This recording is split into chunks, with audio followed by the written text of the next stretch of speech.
کہ تقدیر کیا ہے. اگر سب کچھ پہلے سے ہی لکھا لکھایا ہے تو ہم اپنے اعمال کے ذمہ دار کس طرح ہوئے؟ پھر اعمال کی جزا و سزا کیسی؟ پھر جنت و دوزخ کے کیا معنی؟ وضاحت فرمائیں. بھئی سچی بات یہ ہے کہ اس سوال نے ایک عرصے تک مجھے بھی ستائے رکھا، اور میں سوچتا رہا کہ اگر واقعی اللہ تعالیٰ نے پہلے سے ہی سب کچھ لکھ دیا ہے کہ میں اتنے بج کر اتنے منٹ میں بیٹھ کے یہاں پہ ایک لیکچر دوں گا، یہ تقریر کروں گا، اتنے بج کر اتنے منٹ پہ نماز پڑھوں گا، اتنے بج کے اتنے منٹ پہ فلاں کو گالی دوں گا، فلاں کو تھپڑ ماروں گا، یہ پہلے سے ایک میرا شیڈول مرتب ہے اللہ کے ہاں، لکھا لکھایا پروگرام چھپا چھپایا موجود ہے، میرے کیا قصور؟ تو لکھنے والے کا قصور ہے. بات تو خطرناک ہے نا. تقدیر کیا ہے؟ عربی میں اس کے لیے ایک لفظ لکھا جاتا ہے دینی کتابوں میں، علم اللہ السابق،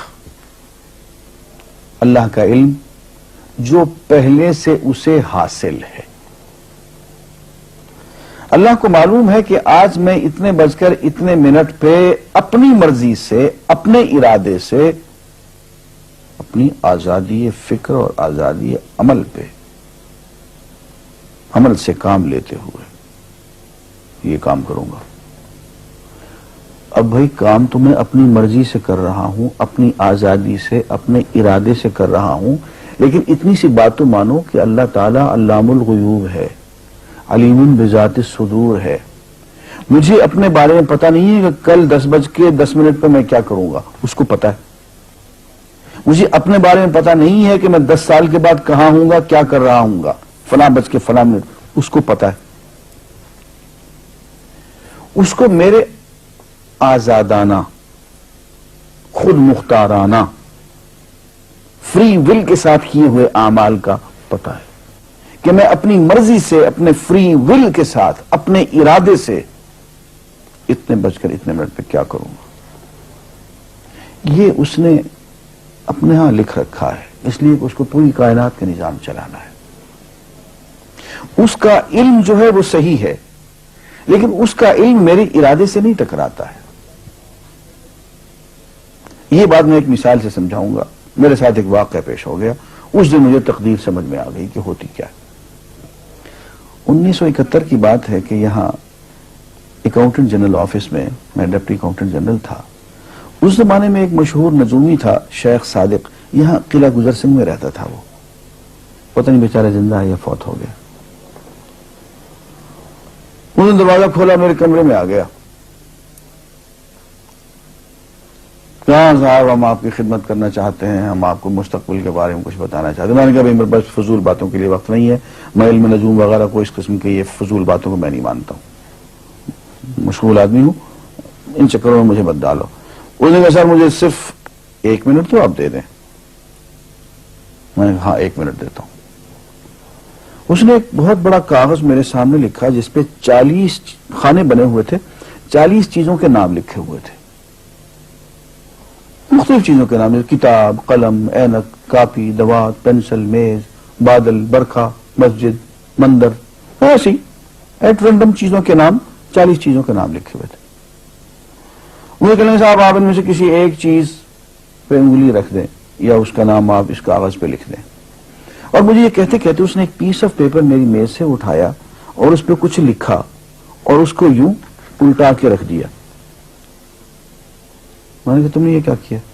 کہنے لگے جی میں نے وہ چیز لکھ دی ہے، وہ نام جو ابھی آپ لکھیں گے. تو اب میں پریشان ہو گئی. تماشا کی بات ہے نا کہ جو چیز میں سوچ سوچ کے اپنے ارادے سے، اپنی مرضی سے ابھی لکھوں گا، اس نے پہلے جو لکھے وہاں رکھ چھوڑ دیے میرے سامنے. اب میں سوچ میں پڑ گیا کہ یار وہ چیز لکھوں جو اس نے نہ لکھی ہو. کبھی میں اس کا ارادہ کروں، کبھی اس کا ارادہ کروں، تنگ آ کے آخر میں نے کسی ایک چیز کو لکھ دیا. میری یہ ہے. اس نے جب وہ الٹایا تو وہ وہی چیز نکلی. اب پتہ نہیں یہ کیا چکر تھا اس کا، خدا ہی جانے. کوئی اس کا علم ہوگا، کوئی فن ہوگا, کوئی تک بازی ہوگی, تک بندی ہوگی کوئی. لیکن اس دن مجھے پتا چلا کہ یار اس کو جو کچھ میں نے لکھا ہے اپنے ارادے سے لکھا ہے, اپنی مرضی سے لکھا ہے, اس سے پابند ہو کے نہیں لکھا. کبھی اس میں انگلی لگاتا تھا, کبھی اس پہ, آخر چونکہ ایک لکھا میں نے. لیکن اس کمبخت کو پہلے سے پتا تھا کہ میں کیا لکھنے والا ہوں, اور اس نے پہلے سے وہاں لکھ کے رکھا ہوا تھا. میں نے کہا یار ایک محدود علم والا آدمی میرے آئندہ کے اعمال کو اپنے ہاں لکھ کے رکھ سکتا ہے. ہرچند کہ وہ عمل میں اپنی مرضی سے کر رہا ہوں, اپنے ارادے سے کر رہا ہوں, کوئی مجبوری نہیں ہے اس میں, لیکن وہ میری مرضی والا عمل, میرے اپنے ارادے سے کیا ہوا عمل, پوری آزادی کے ساتھ کیا ہوا عمل, اس نے پہلے سے اپنے یہاں لکھ کے رکھا ہوا. یار اگر یہ انسان کر سکتا ہے تو رحمان کیوں نہیں کر سکتا؟ اس نے میرے سارے اعمال جو میں آئندہ چل کے کرنے والا ہوں, وہ سارے کے سارے اعمال اس نے اپنے یہاں لکھ کے رکھے ہیں. اس کو انتظام کرنا ہے, میرے رزق کا انتظام بھی کرنا ہے, آگے میری زندگی, میری موت, میری قبر میں اکوموڈیشن کا پتہ نہیں کہاں کا میرے اس نے انتظامات کرنے ہیں. تو میرے بارے میں اس نے سارا کا ڈیٹا کلیکٹ کر کے رکھا ہوا ہے اپنی انفارمیشن کے لیے کہ یہ اپنی مرضی سے کیا کیا کچھ کرے گا. تو اس کے لکھے ہوئے ہونے سے میری مرضی ختم نہیں ہوتی, میری ذمہ داری ختم نہیں ہوتی, میرا ارادہ, میری فری ول ختم نہیں ہوتی. یہی وجہ ہے کہ ہم جو اعمال کرتے ہیں اس میں سے اللہ تعالیٰ اس کی کچھ ذمہ داری ہم پہ ضرور ہوتی ہے. کچھ کام اللہ تعالیٰ کا ایک نظام ہے, اس میں شاید ہماری ذمہ داری نہ ہو, وہاں جبر ہو. لیکن کچھ اعمال ایسے ہیں جن میں خالصتاً ہمیں آزادی حاصل ہے, ہمیں اختیار حاصل ہے, ہم ان کے ذمہ دار ہیں, ہمیں ان پہ جزا ملے گی, ہمیں ان پہ سزا ملے گی, اللہ تعالیٰ بچائے.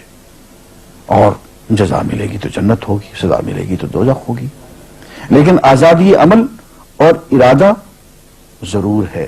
یہ الگ بات ہے کہ اللہ تعالیٰ کو پہلے سے ہی معلوم ہے کہ ہم اپنے ارادے سے اور اپنی آزادی اور اپنی مرضی سے ہم آج اور کل اور پرسوں اور سال بھر کے بعد اور 10-20 سال کے بعد ہم کیا کیا کریں گے اس کے ہاں لکھا ہوا ہے. وَعِندَهُ عِلْمُ الْكِتَابِ, اس کے ہاں وہ سب کچھ لکھا ہوا ہے. لیکن ہم جو کرتے ہیں اپنے ارادے سے کرتے ہیں اور اس کے ذمہ دار ہیں. وآخر دعوانا الحمدللہ رب العالمین.